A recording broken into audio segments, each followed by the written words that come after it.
A'udzubillahi minasyaitonirrajim. Bismillahirrahmanirrahim. Alhamdulillahirabbil alamin. Wassalatu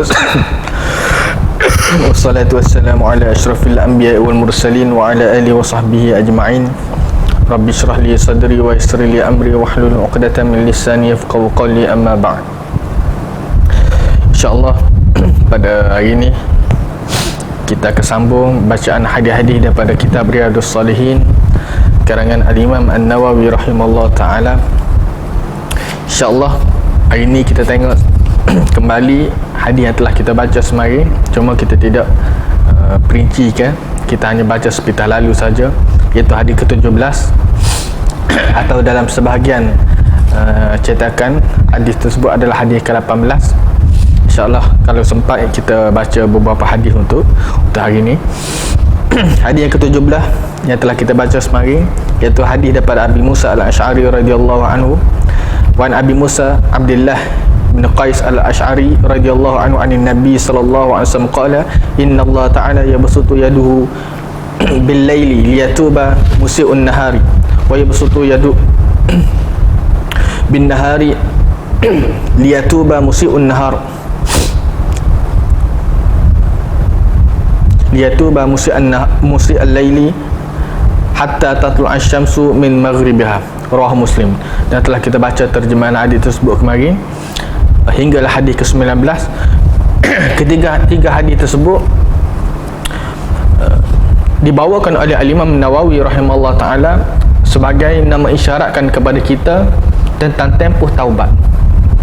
Kemarin telah kita tengok syarat-syarat taubat yang telah dikemukakan oleh Al-Imam An-Nawawi rahimahullah ta'ala, iaitu 3 syarat taubat bagi kesalahan tersebut menyebabkan hamba dengan Allah Subhanahu wa ta'ala. Iaitu pertama, kena berhenti daripada buat maksiat yang dilakukan. Yang kedua, kena menyesal terhadap maksiat atau dosa-dosa yang dilakukan. Yang ketiga, perlu berazam untuk tidak mengulangi lagi maksiat tersebut.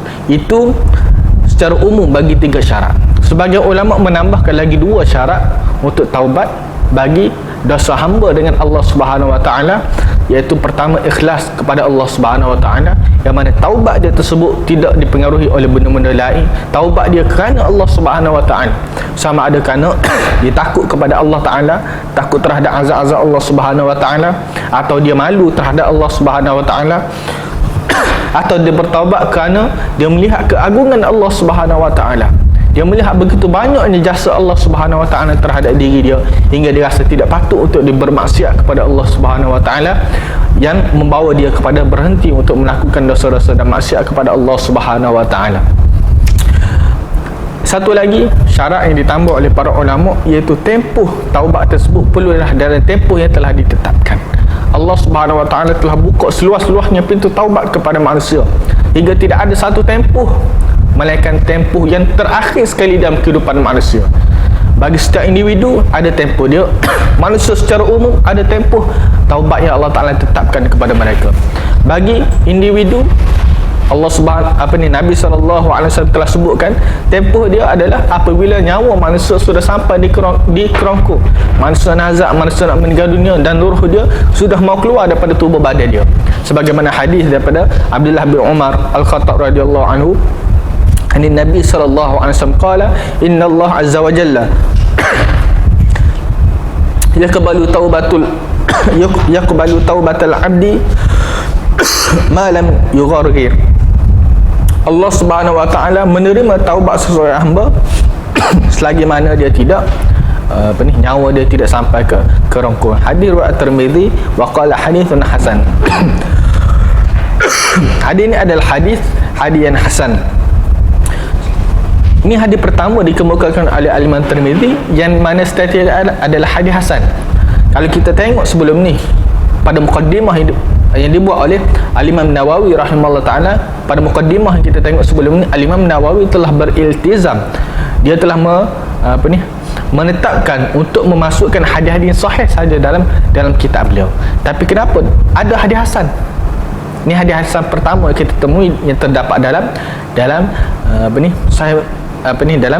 Riyadhus Shalihin yang dibawakan oleh Al-Imam Nawawi. Pertama telah kita sebutkan sebelum ni, Kenapa tujuan Al-Imam Nawawi bawa juga hadis hasan?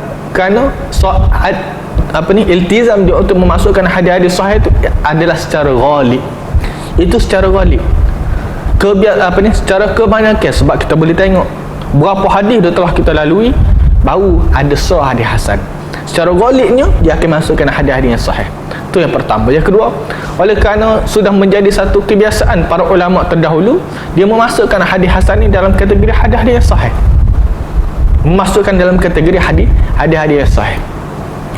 Seperti mana banyak kita boleh tengok dalam kitab-kitab yang lain, kitab-kitab yang para ulama iltizamkan untuk memasukkan hadis-hadis yang sahih, maka mereka juga masukkan dalam tu hadis-hadis yang hasan.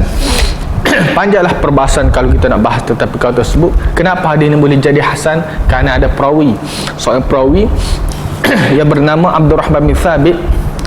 Seorang perawi bernama Abdurrahman bin Thabit, dia ni kurang sikit dari sudut hafalan dia. Ulama sebut dia sebagai saduq, tapi dia yukhti, tapi dia ada melakukan kesalahan dalam periwayatan hadis.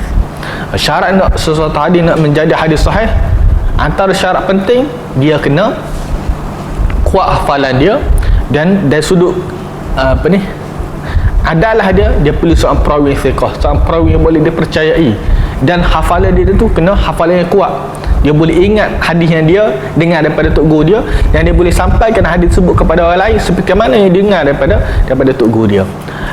Perawi yang ada pada hadis ni sedikit bermasalah, walaupun tidaklah sampai tahap menjatuhkan hadis dia kepada taraf dhaif, tapi ada sedikit masalah. Sebab ada kadang-kadang bila diriwayatkan sesuatu hadis, ulama cek hadis yang dia riwayatkan tak sama seperti mana hadis yang dia dengar daripada tok guru dia. Mungkin berbeza dari sudut lafaz, mungkin berbeza dari sudut sanad dan sebagainya. Kerana itu Al-Imam Nawawi menilai Al-Imam Tirmizi menilai hadis hasan, dan Al-Imam Nawawi juga dia bersetuju dengan penilaian Tirmizi, kerana itulah dibawa sebagai hadis hasan. Cuma secara keseluruhan lafaz hadis ni kita boleh katakan hadis ni sahih. Kalau kita tengok dari satu sudut dia sebagai hadis hasan, tapi kalau kita tengok melalui satu sanad dia sebagai hadis hasan, tapi kalau kita tengok melalui sanad-sanad lain, kita gabungkan dengan sanad-sanad lain, hadis ini boleh mencapai taraf hadis yang sahih. Kerana itulah Al-Imam Nawawi sendiri, hadis ni juga dalam Sahih Muslim, dalam syarah Sahih Muslim, Al-Imam Nawawi kata hadis ni adalah hadis sahih. Sebab banyak lagi sanad-sanad lain yang boleh menyokong sanad ni daripada hasan menjadi sahih. Kenapa boleh jadi sahih? Waktu panjang perbahasan dalam kalangan ulama. Ketiga-tiga hadis tadi nak menyatakan kepada kita tentang tempoh taubat yang Allah Ta'ala tetapkan kepada manusia, yang mana tempoh tersebut untuk kiamat kecil dan untuk kiamat besar. Kiamat besar bila keluarnya tanda-tanda kiamat, keluarnya tanda-tanda kiamat besar. Nabi sebut sebelum tu, qabla an tatlu'a asy-syamsu min maghribiha, matahari terbit daripada barat, maka berlaku tanda-tanda kiamat besar, untuk nak berlakunya kiamat. Maka ketika itu terhentilah pintu-pintu taubat, tertutuplah pintu taubat. Untuk tanda kiamat kecil, kiamat kecil iaitu kiamat untuk setiap individu. Walaupun tidak ada hadis sahih yang menyebutkan kematian adalah kiamat kecil, itu hanyalah kata-kata para ulama, kata-kata sebagian salafus soleh nak menyata. Sebab apa? Sebab bila kiamat, habis dah amalan manusia, habis dah pintu taubat manusia. Begitu juga bila hampirnya kematian kepada manusia, maka tertutup pintu taubat mereka. Sebab itulah Allah Subhanahu Wa Taala suruh wasari'u ila maghfiratin min rabbikum. Kita kena segera mendapatkan taubat, mendapatkan keampunan daripada Allah Subhanahu Wa Taala. Sebab tak ada siapa pun manusia yang tahu bila dia akan mati. Tak ada siapa pun manusia yang akan tahu bila dia akan mati. Dan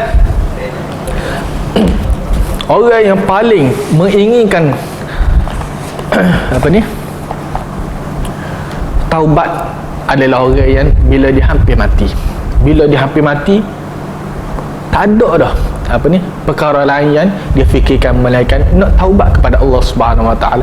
Hatta manusia sejahat-jahat Firaun sekalipun, bila dia tahu dia akan mati, bila dia tahu tak ada harapan untuk dia hidup, dia cuba nak beriman kepada Allah Subhanahu Wa Taala.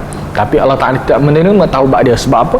Sebab dia bertaubat ketika hampir nak mati, ketika dia nak meninggal dunia. seperti mana Allah Subhanahu wa taala sebut dalam banyak ayat, antaranya Allah Taala sebut walaysati taubatu lil ladzina ya'maluna sayyi'at hatta idza hadara ahaduhumul maut qala inni tubtul ana walal ladzina yamutuna wa hum kuffar ulaika a'tadna lahum 'adzaban alima. Allah Subhanahu wa taala sebut dalam surah An-Nisa pada ayat ke-18 walaysati taubatu lil ladzina ya'maluna sayyi'at, tidak ada taubat kepada orang yang melakukan kejahatan, orang melakukan dosa, hatta idza hadara ahaduhumul maut, apabila mati telah hampir kepada mereka, telah mari dah kepada mereka, qala inni tubtul an, ketika itu mereka kata aku nak bertaubat kepada Allah Subhanahu wa taala. Manusia bila dia tengok tidak ada dah harapan untuk manusia hidup, maka segala-gala benda yang dia ada ni sudah tidak ada makna lagi bagi dia. Satu perkara saja manusia nak, iaitu bertaubat kepada Allah Subhanahu wa taala. Walil ladzina yamutuna wa hum kuffar, dan juga tidak ada taubat kepada orang mati dalam keadaan dia kafir kepada Allah. Ulaika a'tadna lahum 'adzaban alima.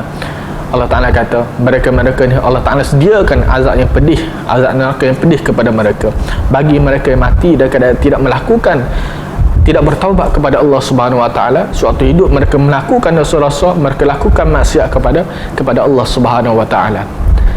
Sebab itulah kita kena minta sama kepada Allah Subhanahu wa taala supaya Allah Taala berikan kepada kita peluang bertaubat sebelum mati. Sebelum tutupnya pintu taubat, ada peluang untuk kita bertaubat kepada Allah Subhanahu wa taala. Dan kita kena segerakan taubat kepada Allah Subhanahu wa taala, sebab bimbang, sebab takut sekiranya Allah Taala ambil nyawa kita dalam keadaan kita tidak sempat bertaubat kepada Allah Subhanahu wa taala. Itu antara konklusi atau kesimpulan bagi 3 hadis secara ringkas yang disebutkan oleh Rasulullah sallallahu alaihi wasallam, yang disabdakan oleh baginda sallallahu alaihi wasallam. Pada hadis yang seterusnya, iaitu hadis yang ke-20, wa an Zir,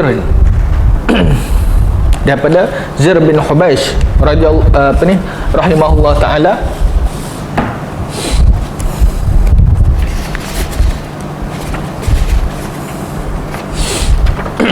seorang tabi'in, dia kata qala ataitu Safwana ibn Asalin as'aluhu 'anil masih 'alal khuffaini faqala ma ja'a bika ya Zir faqultu ibtigha' al-'ilm faqala innal malaikata tad'u ajnihataha li talibil 'ilmi ridan bima yatlubu faqultu innahu qad hakka fi sadri al-mashu 'alal khuffaini ba'da al-gha'it wal bawl wa kuntum ru'an min ashabin nabi sallallahu alaihi wasallam faji'tu as'aluka hal sami'tahu yadhkuru fi dhalika syai'a qala na'am kana ya'muruna idza kunna safaran aw musafirina alla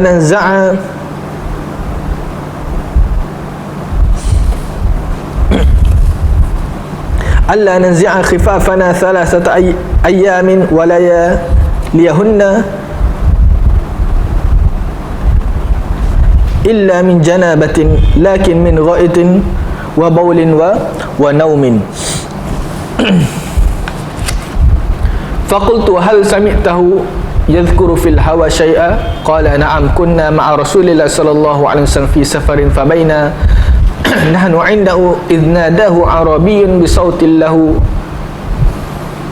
jahwariyyin ya Muhammad fa'ajabahu rasulullah sallallahu alaihi wasallam nahwa min sautih ha faqultu lahu wayhak ughdud min sautik fa innaka 'inda an-nabi sallallahu alaihi wasallam wa qad nuhita an hadha faqala wallahi la aghdudu qala al-arabiyyu al-mar'u yuhibbu al-qawma wa lamma yalhaq bihim qala an-nabi sallallahu alaihi wasallam al-mar'u ma'a man ahabba yawm al-qiyamah fama zala yuhaddithuna hatta dhakara baban min al-maghribi masiratu ardihi aw yasiru rakibu fi ardihi 40 aw 70 'ama qala Sufyan ahadu ruwati qibala asy-syami khalaqahu Allah ta'ala yawma khalaqas samawati wal arda maftuhan lit-taubati la yughlaqu hatta tatlu'a asy-syamsu minhu rawahu at-Tirmidzi wa ghairuhu wa qala haditsun hasanun sahih. Ini juga salah satu hadis panjang yang telah disabdakan oleh Rasulullah sallallahu alaihi wasallam, yang telah diberitahu oleh Nabi sallallahu alaihi wasallam melalui kisah yang berlaku antara Zir dan Hubaish dengan Safwan bin Asal, seorang sahabat Nabi radhiyallahu alaihim. Safwan bin Asal adalah antara seorang sahabat Nabi yang sangat suka menuntut ilmu, seorang sahabat Nabi yang hidup dia untuk berjihad pada jalan Allah Subhanahu wa taala, hingga disebut dalam hadis Ahmad dan lain-lain, ghazautu ma'a Rasulillah sallallahu alaihi wasallam 12 ghazwah. Aku pernah berperang dengan Nabi, berperang bersama Nabi sallallahu alaihi wasallam sebanyak 12 peperangan yang dia sempat ikut bersama Nabi sallallahu alaihi wasallam. Seorang sahabat Nabi yang telah meninggal pada sebagai ulama berlaku khilaf tentang tahun beliau meninggal dunia. Cuma para ulama menyebutkan pada lebih kurang tahun 40 Hijrah beliau telah meninggal dunia. Safwan bin Asal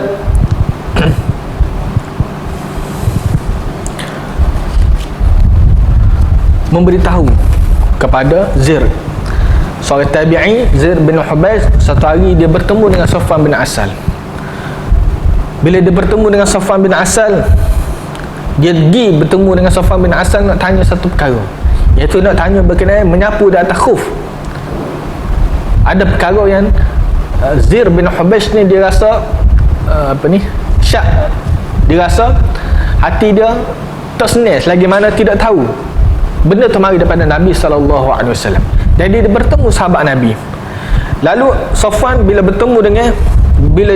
didatangi oleh Zir bin Hubaish, dia kata, "Ma ja'a bika ya Zir?" Apa tujuan kamu mari ni wahai Zir? Faqultu, Zir berkata, "Ibtira al-ilm." Aku mari tak tujuan lain, aku mari nak cari ilmu, aku mari nak menuntut ilmu, nak tahu tentang ilmu. Faqala innal malaikata tadau ajnihataha li talibil ilmi. Lalu Safwan bin Asal pun dia bagi kata-kata semangat kepada Zir. Oleh kerana dia mari nak menuntut ilmu, jadi dia bagi kata-kata semangat. Dia kata, innal malaikata, sesungguhnya para malaikat melebarkan sayap mereka, meletakkan sayap-sayap mereka menaungi penuntut-penuntut ilmu, ridhan bima yatlub, kerana redha terhadap pekerjaan mereka tersebut, kerana amalan mereka menuntut ilmu, kerana suka terhadap amalan menuntut ilmu tadi. Dan kita telah sebutkan sebelum ni tentang cerita Nabi Adam AS dan juga malaikat, ketika mana Allah Subhanahu Wa Taala perintahkan malaikat supaya sujud, ketika Allah Subhanahu Wa Taala memberitahu kepada para malaikat bahawa Allah Subhanahu Wa Taala menciptakan Nabi Adam AS, nak jadikan Nabi Adam AS sebagai khalifah. Lalu para malaikat tanya Allah Subhanahu Wa Taala, para malaikat tanya, apa hikmah nak ciptakan Nabi Adam AS, sedangkan manusia kita tahu mereka kata manusia ni mereka melakukan kerosakan di muka bumi, mereka menumpahkan darah dan mereka buat macam-macam mafsadah di muka bumi. Lalu apa hikmah nak jadikan manusia sebagai sebagai khalifah di muka bumi dengan sifat dia mereka lagu tu? Lalu berlakulah seperti mana kita baca dalam surah Al-Baqarah, Allah Subhanahu Wa Taala memberikan satu perkara kepada Nabi Adam AS, iaitu berikan ilmu, berikan pengetahuan. Wa 'allama Adam al-asma'a kullaha, berikan ilmu. Allah Taala ajar kepada Nabi Adam AS tentang nama-nama benda, hingga bila disuruh malaikat tak boleh nak jawab, malaikat tak dapat nak jawab. Bila disuruh Nabi Adam AS, Nabi Adam boleh bagi tahu nama-nama tersebut, nak memberitahu kepada kita lebihnya ilmu, hingga Allah Subhanahu Wa Taala lebihkan manusia kerana ilmu. Bahkan manusia ni kerana ilmu dia boleh lebih lagi berbanding para malaikat, para nabi, para rasul. Kerana ilmu yang Allah Taala berikan kepada mereka, mereka boleh mencapai kedudukan yang lebih lagi berbanding kedudukan para malaikat, atau sama dengan kedudukan para malaikat. Kerana apa? Kerana ilmu yang Allah Taala berikan. Dan manusia juga boleh jadi hina kerana ilmu. Dia salah guna ilmu, mereka tidak ikhlas dengan ilmu. Manusia boleh masuk syurga kerana ilmu, manusia juga boleh masuk neraka kerana ilmu. Orang yang ikhlas dan menuntut ilmu, maka Allah Ta'ala masukkan ke dalam syurga. Orang yang tidak ikhlas kerana menuntut ilmu, maka Allah Ta'ala masukkan ke dalam neraka. Seperti mana telah kita sebutkan sebelum ni, kisah 3 orang yang di hari kiamat dia mari bertemu Allah Subhanahu Wa Taala untuk diadili. Antaranya orang yang dia menuntut ilmu, dia mengajar ilmu, dia jadi orang alim, dia jadi pelajar, dia jadi orang alim, hingga dia boleh sebarkan ilmu kepada ramai. Bila Allah Subhanahu Wa Taala tanya kepada dia, untuk apa dia belajar, untuk apa dia mengajar, maka dia jawab, kerana Allah Subhanahu Wa Taala. Maka Allah Taala kata, kadzibta, hingga dia dimasukkan ke dalam neraka. Manusia boleh jadi hina kerana ilmu, manusia boleh jadi mulia kerana ilmu. Bergantung kepada bagaimana manusia menggunakan ilmu tersebut. Adakah ilmu tersebut menjadikan manusia lebih bertakwa kepada Allah, atau ilmu tersebut menjadikan manusia lebih cintakan dunia? Ilmu tersebut menjadikan manusia lebih rapat dengan Allah ke, atau ilmu tersebut menjadikan manusia lebih rapat kepada dunia? Dulu masa tak ada ilmu, tidak disanjung, habuai dunia pun tak dapat. Tapi bila ada ilmu, dia disanjung, habuai dunia pun dia dapat, menyebabkan lebih hampir dia kepada dunia berbanding kepada Allah Subhanahu Wa Taala. Sini Safwan dia kata, innal malaikata tadau ajnihataha. Sini Safwan yang bagi tahu, seperti mana kita tahu dalam hadis-hadis lain, ini sabda Nabi sallallahu alaihi wasallam. Kalulah Safwan dia sahabat Nabi, dia sebut satu perkara, maka kita kata dia sebagai mauquf. Kalulah sahabat Nabi dia sebut bahawa Nabi yang sebut, maka hadis tersebut akan jadi hadis marfu'. Hadis ni seolah-olah hadis ni adalah hadis mauquf. Innal malaikata tadau ajnihataha li talibil ilmi ridha bima yatlubu. Sebab dia tak sebut Nabi kata, Safwan kata ni. Tapi walaupun Safwan kata, berdasarkan riwayat-riwayat lain yang kita boleh cek, yang kita boleh tengok, hadis ni mari daripada Nabi sallallahu alaihi wasallam. Sebab apa? Berdasarkan riwayat lain sahabat-sahabat kata. Dan Safwan kenapa dia tak kata Nabi kata? Sebagai nak meringkaskan. Sebagai nak meringkaskan, maka dia tersebut Nabi sallallahu alaihi wasallam bersabda untuk hadis tersebut. Yang pertama. Yang kedua, mustahil kata-kata tersebut bersumberkan semata-mata daripada Safwan bin Asal. Kenapa? Kerana ini perkara gaib. Macam mana dia boleh tahu malaikat ni menebarkan sayap dia untuk penuntut ilmu? Melainkan benda tu mari daripada Nabi sallallahu alaihi wasallam. Jadi kalau dia tak bagi tahu pun benda tu mari daripada Nabi, dia tak kata qala Rasulullah sallallahu alaihi wasallam pun, Zaid bin Hubais tahu ni tentu mari daripada Nabi sallallahu alaihi wasallam. Sebab dia melibatkan perkara gaib. Sahabat tak akan mendakwa dia tahu perkara gaib. Melainkan benda tu diberitahu oleh Rasulullah sallallahu alaihi wasallam. Faqultu, lalu Zaid bertanya, straight to the point, dia bertanya kepada Safwan bin Asal, innahu qad hakka. Lafaz qad tu sebenarnya tidak ada dalam riwayat At-Tirmizi yang asal. Innahu qad hakka fi sadri al-mashu 'ala al-khuffain.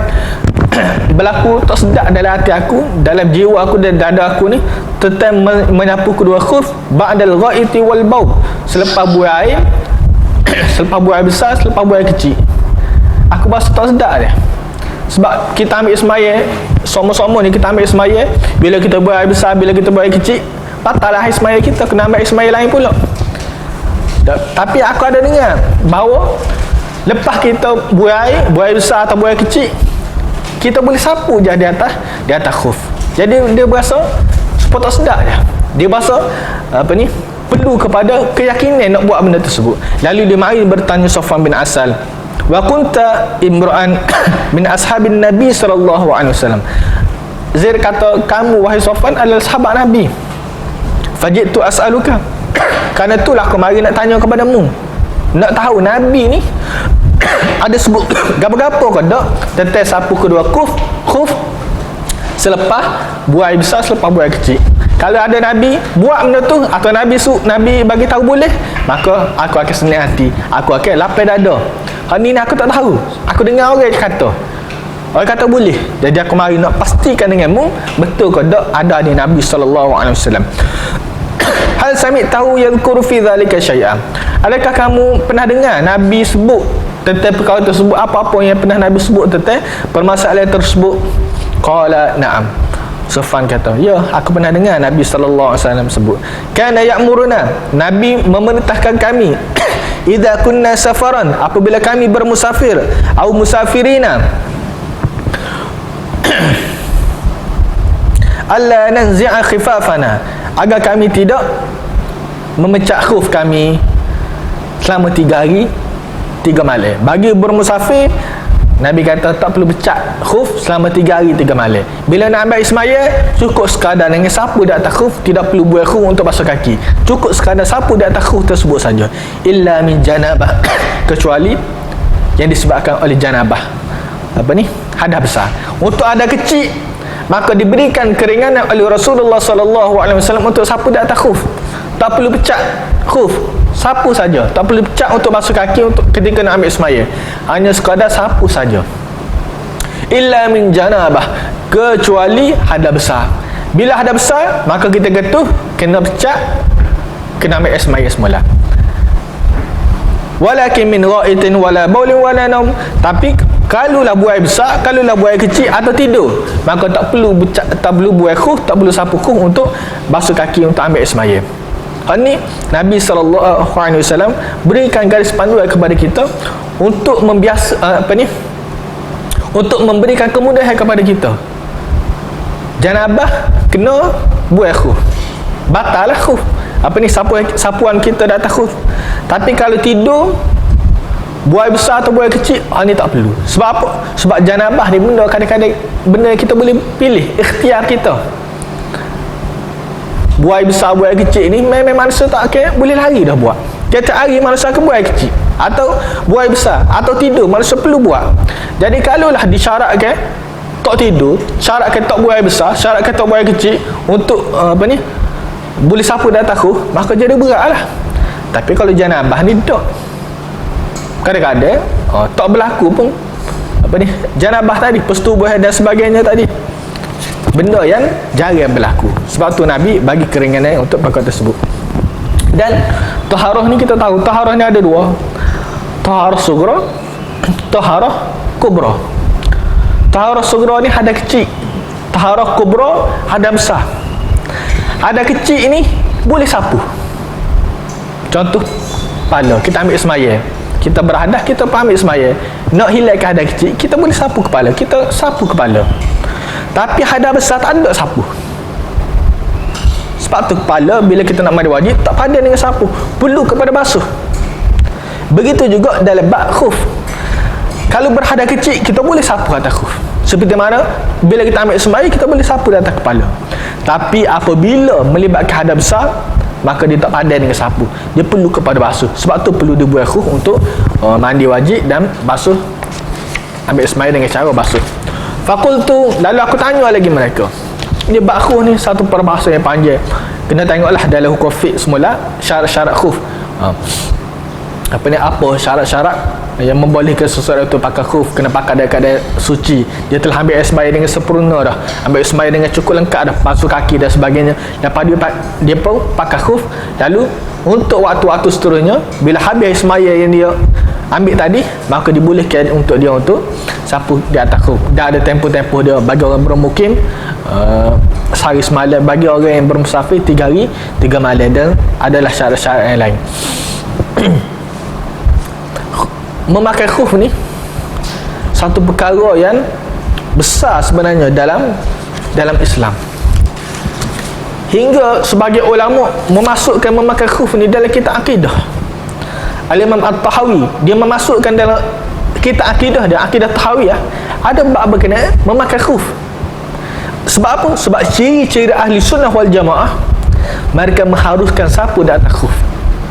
Nak tahu seseorang itu ahli bid'ah atau seseorang itu sebagai ahli sunnah, tengok dia sapu ke tidak atas khuf. Ahli sunnah sepakat boleh sapu di atas khuf, tapi ahli bid'ah kalau Syiah tak boleh sapu di atas khuf, kena basuh, kena pecah kasut, kena basuh kaki, tak padan dengan sapu di atas khuf. Sebab tu dimasukkan ke dalam sebagai kitab-kitab akidah. Bahkan hadis-hadis berkenaan khuf ni adalah hadis-hadis mutawatir, diriwayatkan oleh lebih 40 orang sahabat Nabi radhiyallahu alaihim yang menyebutkan tentang sapu khuf. Lebih 40 hadis Nabi SAW menceritakan tentang sapu khuf, hingga Al-Imam Ahmad kata, laisa fi qalbi minal mashi syakkun, berkenaan sapu khuf ni tak ada syak sikit abu pun dalam hati aku. hadis tersebut adalah hadis mutawatir, hadis yang pasti mari daripada Nabi SAW. Jadi sunnah kepada kita untuk memakai khuf, untuk mempraktikkan sebagaimana yang Nabi SAW lakukan.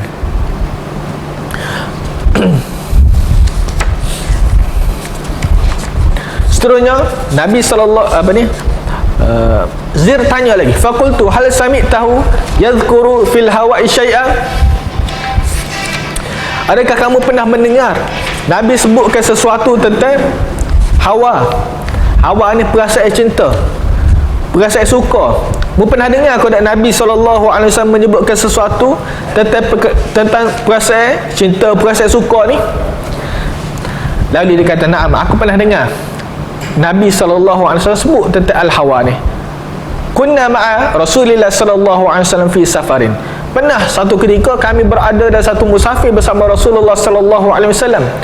Fabaina nahnu indahu, ketika mana kami berada bersama Nabi bersama Rasulullah SAW, iznadahu a'rabiyun, seorang lelaki Arab ni dia panggil Nabi SAW bi sautin lahu jahwariyin, dengan suara yang tinggi, dengan suara yang kuat, dia panggil Nabi, ya Muhammad, dipanggil Rasulullah SAW. Fa'ajabahu Rasulullah SAW nahwa min sautih, Nabi pun jawab seperti mana suara dia tadi, seperti mana derahnya dipanggil Nabi SAW. Nabi juga jawab kepada dia dengan suara yang derah, ha'um, Nabi jawab kepada dia. Hadis sini, faqultu lahu, Safwan kata, aku berkata kepada lelaki Arab tadi, orang Arab Badui tadi, Arab kampung tadi, waihak ughdud min sautik, apa lamu ni, rendahkan suaramu, perlahankan suaramu, fa innaka indan Nabi SAW, sebab kamu sedang berhadapan dengan Nabi, kamu sedang berada bersama Nabi, kamu berada berhampiran dengan Nabi SAW. Wa qad nuhita an hadha, kamu telah dilarang untuk melakukan perkara tersebut, dilarang kepada kita mengangkat suara tinggi kepada Nabi SAW. Allah SWT larang kita kuatkan suara bila kita berada bersama Nabi SAW. Sebagaimana Allah Ta'ala sebut, ya ayyuhalladzina amanu la tarfa'u aswatakum fawqa sautin nabi wa la tajharu lahu bil qawli kajahri ba'dikum li ba'd an tahbata a'malukum wa antum la tash'urun. Larangan Allah Subhanahu wa taala kepada lelaki Arab tadi tu supaya jangan angkat suara lebih pada Nabi, jangan angkat suara tinggi kepada Nabi SAW. Allah Ta'ala larang mereka angkat suara lebih atau angkat suara tinggi kepada Nabi SAW sebagai nak menjaga adab. Bila dilarang kepada dia tadi, gapo dia lelaki Arab Badui jawab, wallahi la aghdudu, demi Allah la aghdudu, aku tak akan turun suara aku tak akan rendah suara aku. Atau bahasa mudah, cara apa aku ni, adab Nabi sahabat-sahabat ajar adab, jangan duk kurang adab kepada Nabi SAW. Sebab Allah Ta'ala larang kita mengangkat suara tinggi kepada Nabi SAW. Jangan buat Nabi seperti mana kita buat saing kita, kecek dengan Nabi seperti mana kita kecek dengan saing kita. Saing kita tak apalah, kita kecek derah pun, tapi dengan Nabi ada adab-adab yang perlu kita jaga. Tapi Arab Badui, Arab yang sebab mereka jauh daripada ketamadunan, mereka itu jauh daripada ilmu, mereka tak biasa berada dalam majlis ilmu, mereka tak biasa mendapat nasihat, mereka duduk jauh daripada orang, mereka hidup dalam keadaan yang kasar. Dan sebab itulah mereka tak biasa dengan adab-adab tersebut. Seperti mana kita tengok banyak kisah-kisah Badui dalam hadis Nabi SAW, yang mana Nabi yang mana mereka ada seorang Badui kecil dalam majlis Nabi, lalu Nabi tunjukkan bagaimana adab yang perlu dilakukan. Qala al-Arabiyyu, lelaki Arab tu tanya Nabi SAW.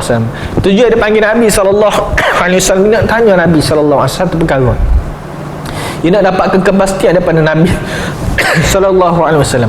Al-mar'u yuhibbul qauma walamma yalhaq bihim, apa pandanganmu wahai Rasulullah tentang seseorang ni, dia suka kepada satu golongan, walamma yalhaq bihim, tapi dia tidak setara dengan orang tadi, dia tak dapat mencapai tahap orang tadi, mereka tadi. Boleh jadi sini tanya pasal diri dia dah. Dia ni suka kepada Nabi SAW, tapi nak bersama dengan Nabi, nak hidup bersama dengan Nabi, Dia tak boleh hidup bersama dengan Nabi. Dia kena duduk di kawasan dia, kena duduk di kampung dia. Atau tak boleh nak mencapai tahap dia ada sudut ibadatnya biasa je, orang kampung biasa je. Dia sudut ilmu orang kampung biasa je. Tak okey boleh duduk setara dengan Nabi SAW. Jadi dia tanya Nabi. Dia suka kepada Nabi, dia suka kepada sahabat-sahabat Nabi, tapi macam mana dia ni rendah sangat kedudukan orang kampung biasa je. Boleh ke tidak bersama Nabi SAW? Lalu Nabi kata, al-mar'u ma'a man ahabba yaumal qiyamah. Seseorang itu akan bersama dengan orang dia sayang, orang dia cintai pada kiamat. Ini satu hadis yang penting kepada kita, mengajar daripada Nabi SAW tentang perasaan cinta. Cinta ni boleh jadi satu ibadat kalau kena pada tempat dia. Cinta boleh jadi haram kalau tidak kena pada tempat dia. Nabi ajar kepada kita bagaimana cinta ni perlu dilatih. Hati manusia perlu dilatih. Latih macam mana? Sebab itulah kita kena latih diri kita untuk mencintai orang-orang yang mencintai Allah Subhanahu Wa Taala, orang yang mencintai Nabi SAW. Kita kena latih hati kita supaya kita jadikan Nabi SAW, kita jadikan orang soleh, kita jadikan para sahabat Nabi radhiyallahu anhum, kita jadikan salafus salih sebagai orang yang lebih kita cintai berbanding orang-orang lain. Kita kena jadikan Nabi orang yang paling kita cintai, Allah SWT paling kita cintai. Selepas tu orang salih yang lain, salafus salih, para sahabat Nabi radhiyallahu anhum. Sebab itulah Anas bin Malik radhiyallahu anhu, dia kata, bila aku dengar hadis ni daripada Nabi SAW, dia kata, fa ana ahabbu Rasulullah sallallahu alaihi wasallam wa Abu Bakar wa Umar wa arju an akuna ma'ahum.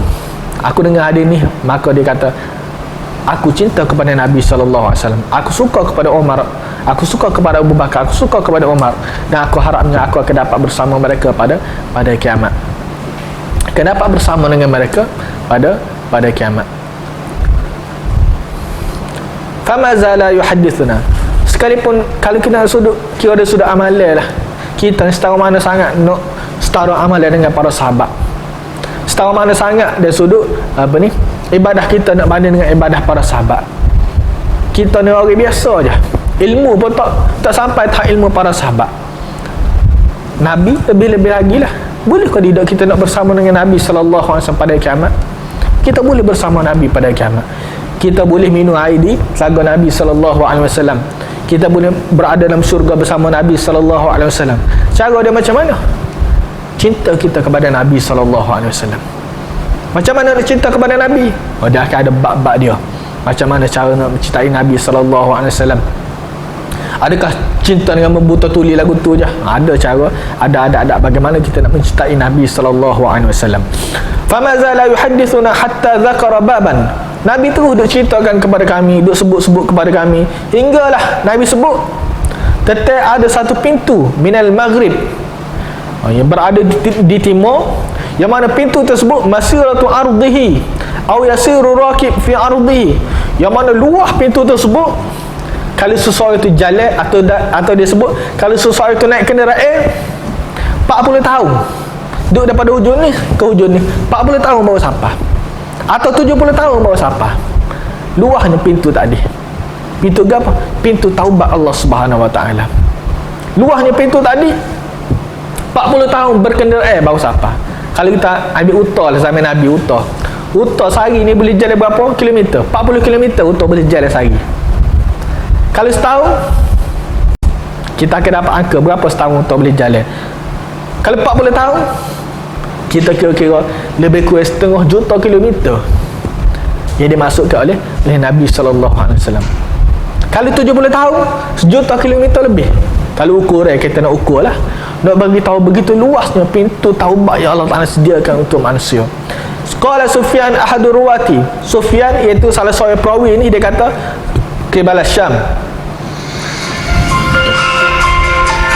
Dia kata hadis jadi masuk ke oleh Nabi tersebut berada di arah Syam. Khalaqahullah Ta'ala yawma khalaqas samawati wal arda maftuhan lit taubah. Allah Ta'ala ciptakan pintu tadi tu pada hari Allah Ta'ala ciptakan langit, Allah Ta'ala ciptakan bumi, maftuhan lit taubah, terbuka untuk menerima taubat manusia. La yughlaqu hatta tatlu'ash syamsu minhu, tidak ditutup hinggalah matahari terbit daripada arah barat. Tu je Imam Nawawi nak nak daripada hadis ni. Yang terakhir tadi berkenaan taubat kepada Allah Subhanahu Wa Taala. Panjang dia buat hadis, yang nak berkenaan taubat kepada Allah Subhanahu Wa Taala. Begitu luas pintu Allah Ta'ala buka kepada manusia. Bukan setakat luas, lamanya Allah Ta'ala buka pintu tersebut. Cuma manusia kadang-kadang ramai tak sempat bertaubat. Dah kadang pintu yang luas, pintu langit yang Allah Ta'ala buka untuk menerima taubat manusia, masa yang panjang Allah Ta'ala berikan tempoh untuk manusia bertaubat. Kadang-kadang tak ramai juga manusia mampu bertaubat kepada Allah Subhanahu Wa Ta'ala. Satu perkara yang sangat pelik, satu perkara yang sangat ganjil. Seolah kalau pertandingan kat ikut kat apa ni, kalau ikut pertandingan tadi semua boleh menang, tiba-tiba sikit jauh boleh menang. Satu perkara yang ganjil, satu perkara yang pelik. Dengan peluang yang Allah Ta'ala berikan kepada kita, sepatut semua kita ni mampu mendapat taubat daripada Allah Subhanahu Wa Ta'ala, mampu mendapat keampunan daripada Allah Subhanahu Wa Ta'ala. Tapi kerana hati manusianya kerah, kerana kedegilan manusia menyebabkan manusia tangguh taubat. Kenapa manusia suka menangguhkan taubat? Antara sebab tadi manusia cintakan dunia, menyebabkan manusia gelap mata untuk bertaubat kepada Allah Subhanahu Wa Ta'ala. Yang kedua, manusia meninggalkan taubat kerana manusia merasai lazatnya maksiat. Dia rasa maksiat ni lazat, sedap maksiat, nak tinggal buat apa. Begitulah maksiat ni, dia supaya makan ni. Sekali kita makan, mungkin kita berasa untuk apa ni, sebelum makan ni, kalau makan ni tak biasa kita makan, mungkin kita akan berasa untuk si makan. Tapi bila kita makan sekali, kita berasa sedap juga, setara tu ya. Tapi bila kita makan semua, kita tak akan boleh hidup kalau tak ada makan ni tadi. Sebab Kelantan lah, kalau budu tak, gimana-mana nak kena ada budu semua. Gitulah akan jadi maksiat. Sebab apa? Mula-mula nak buat tu, manusia akan rasa takut nak buat maksiat, macam-macam debarnya nak buat. Tapi bila dia buat sekali, dia akan rasa nak buat pula. Tapi bila dia buat semua, dia akan rasa payah dia nak tinggalkan. Sebab dia sudah merasai kelazatan bermaksiat kepada Allah Subhanahu Wa Ta'ala. Nak buang kelazatan bermaksiat ni satu perkara yang sangat-sangat payah. Setiap orang kena berusaha ke arah tu. Setiap orang kena usaha tu buat kelazatan maksiat, biar kita rasa lazat yang bertaubat kepada Allah Subhanahu Wa Ta'ala. Kita berhenti setakat tu dulu untuk hari ni, sebab hadis ni pun hadis yang panjang. InsyaAllah kita sambung pada masa yang lain. Aku li qauli hadza wa astaghfirullahal azim li wa lakum. Assalamualaikum warahmatullahi wabarakatuh.